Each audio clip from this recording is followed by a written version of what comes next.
Abdullah Cisse. I'm the founder and president of Baba Inc., Bridging Africans and Black Americans Incorporated. We're a nonprofit and we create free programs to bring our diverse Black communities together. Last week, we did a jollof rice giveaway right here in Highbridge, a neighborhood that I grew up in. And one of the attendees, one of the just casual attendees who supported what we were doing is Ms Agnes Johnson.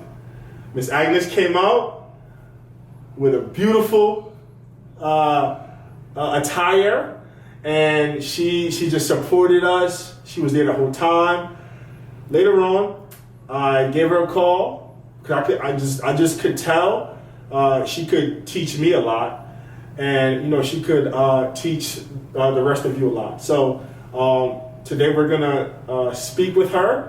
I'm gonna ask her a few questions, and hopefully we can all walk away with this knowing a little bit more about who we are and how great we can become as one. Ms. Agnes. Yes. This place that you have here is just like, it's rich in education. Could you tell us a little bit about the inspiration? I'm used to being in galleries with artists of all renown, from African to Latino, and I'm used to having a house filled with art, always. So when I moved here, a lot of things had to be started from the beginning because I lost a lot of things in moving. And so I always have done crafting. I always have looked for handmade things. And so I like to fill my space with plants and with homemade generated things. Like I make whatever. Yeah. So that there's a comfort in that. There's my comfort zone. So when I shut the door, no matter what's going on out there, I have a space created for my comfort and for anyone that comes in here. Plus you can see my refrigerator. I had my daughter was in college. She went to Hostess and I went to City College in Harlem. So I had my granddaughter here every day. So I would have them all filled with paintings and pictures, and I always had to have activities for her. We didn't do TV. So you'll see a lot of things that are child-made, like those dolls are all handmade. So that things that she can do or that she could feel, is not a Barbie, not a store one. So that's why my space is, of course, filled with pictures of flowers over here because I miss my gardens. Over there's my wall and you'll see a wall photos because I can't be my granddaughters and my daughter. But then the other wall is the educational one. And I'm going to introduce you to Dr. Ben and Elombe Brath. That you should say, oh, I know Dr. Ben. And these names. So I'm so happy that you're here. I'm so happy that the young artist is here over there doing his grace, showing his skills. So this is what I'm telling you, it's serendipitous. Yeah. My friend that I called also that came that Saturday, both her and I were just smiling because we have been ranting about this happening in Highbridge, to see this energy. And so you really helped me a great deal. The drums and the children and the wives. It's a community. It means a lot. Or in Egypt, okay, Egyptians up here, before the Arabs came, okay, and Nubia were the great artists, were the great thinkers. And so there's Dr. Ben, and you're going to look him up and you're going to find his books, The Man of the Nile, all his historic documentation. He went and took pictures of the great the king's palaces, and that was us. But we didn't know it. The other man is Elombe Brath, and he was a great mind in Harlem who educated us when we were just teens about capitalism, about what was done to Africa.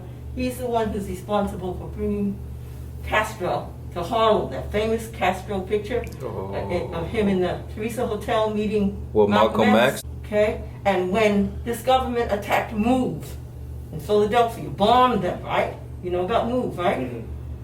He was the one who gathered us together in buses to go and support them, to say the government's lying to you. These people didn't do anything. Great parents came from St. Kitts. Okay. I'm trying to find out how did they get there. my DNA shows Sierra Leone and Nigeria. So how did they get, we know what's in St. Kitts, sugar plantations. That's all that's there. So somehow, that connection I'm still trying to find. So your lineage, you just mentioned your ancestors. Mm-hmm. Could you tell us a little bit more about what you know about their history, and then what you remember about your lineage as far as here in the United States? See, that I don't know. I don't know how my great-grandparents got to St. Kitts to Neves. I've been there, and I've seen what's there, you know. It's a very, very poor place. It's a beautiful island. It's mostly volcanoes. So I don't know how they got there. And how about here in the United States? How long have your family lived here in the United States? Oh, my mother and father were born here. Okay. My fathers came from the South, though, so we know that they were enslaved. I know that they were, my great-great-grandmother was Blackfoot Indian, but I know my other father's relatives were enslaved down south.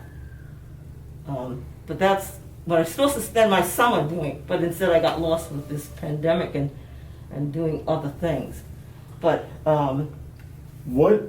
so I know what inspired my journey to pro-blackness and to why I wanted to build our communities. You mentioned traveling in your teens on buses. So kind of what inspired you to go on your pro-black journey? Okay, in where I grew up in Queens, it was just a great community. It was a community. It wasn't a hood, it wasn't a neighborhood. And it was at the spark of the 60s when everybody was being enlightened, right? Everybody was starting to wear their afros and their dashikis and talk Black Power and the Panthers. So in the 60s in my community, there were black principles coming about. The people were having Kwanzas we never had before. I had great artists in my community. Shirley Chisholm, James Brown. These were the people, a famous musician, I can't think of his name now, famous jazz musician. He would open his backyard during the summer. And so all the teens would be in his backyard listening to these great artists that we didn't even know were great artists. Count Basie, you see? So the elders were given to us. And we always did something. We didn't just go to school, you know what I'm saying? All the boys in my community were involved in some way with drumming or tap dancing. All the girls were in brownies, Girl Scouts, or dance classes. African dance was blossoming. Harlem was like, you can take class with iconic Chuck Davis or whatever for 50 cents. Now, you try to go to Ailey, you know?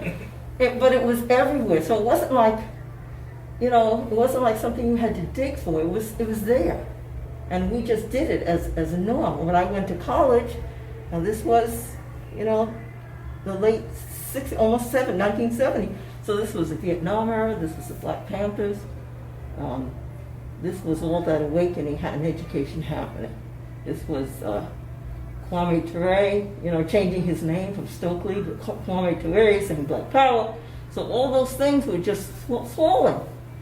And we were embracing it. I did the breakfast program with the Black Panthers. Get up at 5 o'clock in the morning, you know, and go to a school and make cinnamon toast and scrambled egg. I mean, these were things that we just did.